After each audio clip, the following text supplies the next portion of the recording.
Welcome to Kayla's World. I'm Kayla Canoe, author, YouTuber, gamer, and aerialist. And today's video is all about working on a deadline. If you guys don't already know from my previous videos, I have been working on an editing deadline for the past 6 to 8 weeks. So yeah, I thought that I would share a little bit of my experience and maybe a few tidbits of advice for you when it comes to working on a deadline. So the first thing I want to mention is definitely give yourself enough time to um, to do whatever task it is that you're doing. So for me, for editing, this was my first time editing, so I really had no idea how much time it was going to take for me to edit. And so basically what I did was I just looked at what my professional editor had for her time window for editing, which she had told me 4 to 6 weeks. And I was like, okay, I'm gonna make sure that I give myself 6 weeks because 6 weeks was kind of like the longer duration. And might I add you that my editor only took 4 weeks to do her edits on my book. So I was like, yeah, I'll give myself 6 weeks. And of course, I was planning for my editor to take up to 6 weeks with hers. And so I actually had an extra 2 weeks in there before my deadline from when I actually got my novel back to when I needed to resubmit it. So I effectively gave myself 8 weeks to do editing. And yeah, so give yourself enough time for editing because you're gonna need it. And let's see, I also learned that the middle is hard. The middle is very hard. Editing the middle of the book was the worst. It was also kind of like the middle ground of my deadline as well. So it was like smack dab in the middle. I felt like I wasn't far enough along in the book because I was looking at chapter numbers instead of page numbers, which chapters are not all the same number of pages. And so I was really freaking out that I wasn't halfway through the numbers on the chapters, but I was over halfway through the number of pages in the book. There's also such a thing as over editing, and I think that I was starting to kind of obsess about that a little bit as well. So for on my deadline, I was editing and addressing my editor's comments and then sending the chapter to my critique partner and to my actual life partner. So effectively I had two critique partners who were then reading what I edited, and then I was kind of adjusting my chapters a little bit more based off of their feedback. So I kind of had a combination of editor's feedback and fixed it based off her feedback, and then went in a second time and fixed it based off of my critique partner's feedback, which is a good thing because, you know, the more people you have looking at your work, the more advice, well, the more you can learn about it. I wouldn't necessarily say advice because it's not necessarily like they're giving me advice on how to write my book, more or less just pointing things out that I may not have seen, and then I can decide whether I want to change them or not. And more often than not, if it was a logical issue, I would want to change that because things should make sense. But yeah, so the middle of the deadline, like the midpoint, at least for me, this you guys could experience this differently.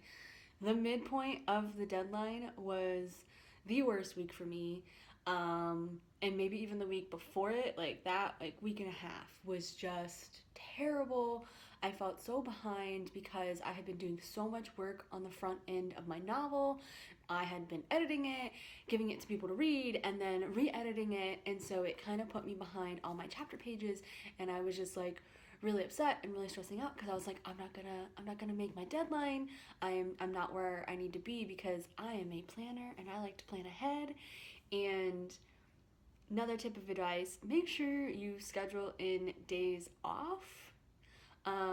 I guess this could be different, and maybe some people work better without these, but I know for me personally, I work so much better, be it writing, editing, whatever I'm doing, if I have one day off each week. The other 6 days, I can work. But I need that one day off to just not think about writing, not touch writing, not nothing. To just relax and do whatever else. And then I can come back in the next day and feel rejuvenated for another 6 days of working. Because I write or edit 6 to 7 days a week now. Anyway, so yeah, give yourself time off. Give yourself enough time to do it so that you're not super stressed out. And cut yourself a break because it's probably not as bad as you think it is. Because, yeah, I definitely was getting into that black hole of everything's so terrible. I need to edit everything. I need to fix everything, and that's not a happy place. So what I did to get out of that is I actually stopped sending my chapters to my friend and my partner. So for a solid week, instead of going back and readdressing the things I'd already addressed, I was like, I'm too far behind. I just need to move forward.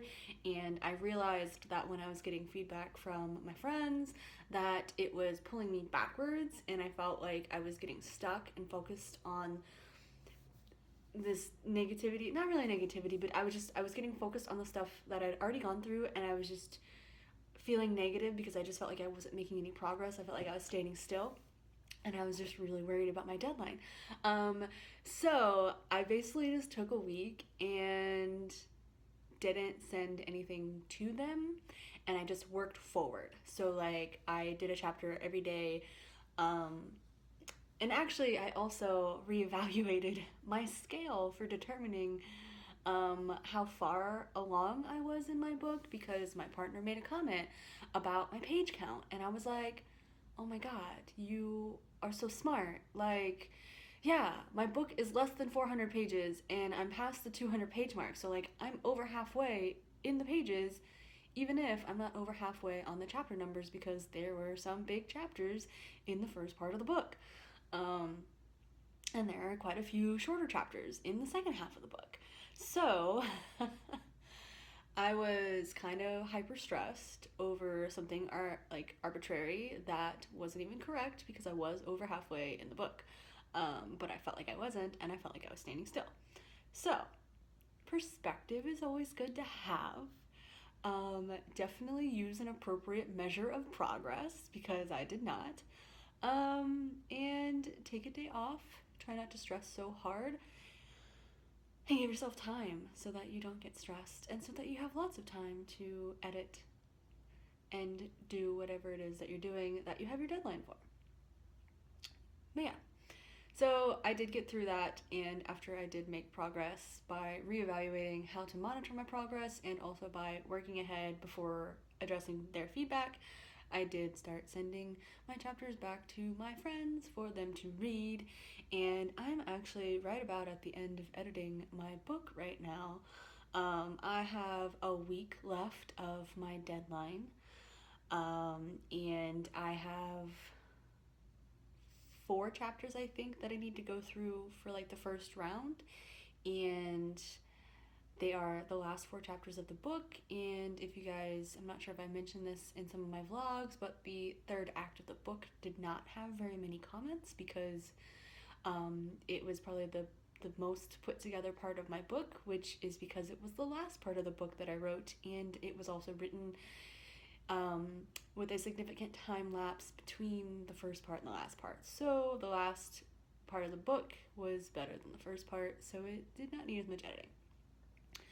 So I'm probably gonna get through those guys today, because some days I would take me like 8 hours, 6 to 8 hours to edit 10 pages, and then other days it would take me like 1 hour, 2 hours to edit 10 pages, and it just depended on the chapter. So yeah, that's a fun thing to find out. But yeah, so I think that's really all I have for you guys. I am on par for my deadline. I am not so stressed out anymore because I already know that like I'm through the book and I will go back and address my friends' comments to make it even better. But because I've already made my pass, I'm probably gonna read through it again, and I have all this extra time now, I feel like, so that's really nice. Build in a buffer. That's that's good advice. Build in a buffer for yourself because especially when you're self-publishing, things happen and don't always go according to plan, and you're going to want to have a buffer so that you're not losing your mind. Yeah. So that is all that I have for you guys today. If you like these types of videos, let me know in the comments below. I put out new videos on Mondays, and if you would like early access to my weekly content, be it my YouTube videos or Project Infinity, you can support me over on Patreon. You can also get access to some limited content, some exclusive content for my patrons over there on Patreon. You can check it out. It is always linked below if you guys want to support me.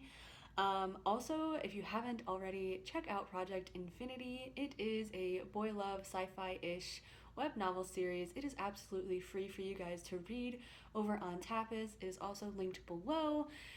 Check it out, get on there, like it, subscribe to it, leave me a comment over there. I I might be able to make money off of people viewing it, but it's completely free for you guys to read, so check it out. And I am also still running a giveaway for a free signed ARC copy of my debut novel, The Reckoning. So if you are interested in getting your hands on a free signed ARC copy, subscribe to my newsletter, which is linked below, and then also fill out the giveaway form, which is also linked below. And if you're interested in learning how to get multiple entries into my giveaway, check out my giveaway video, which is also linked down there below for you. Check it out because it's gonna be beautiful and it's gonna be a signed art copy and you'll want one for sure. But yeah, so that is it for today, guys. Thank you so much for watching this video, and I hope you enjoyed your time here in Kayla's World.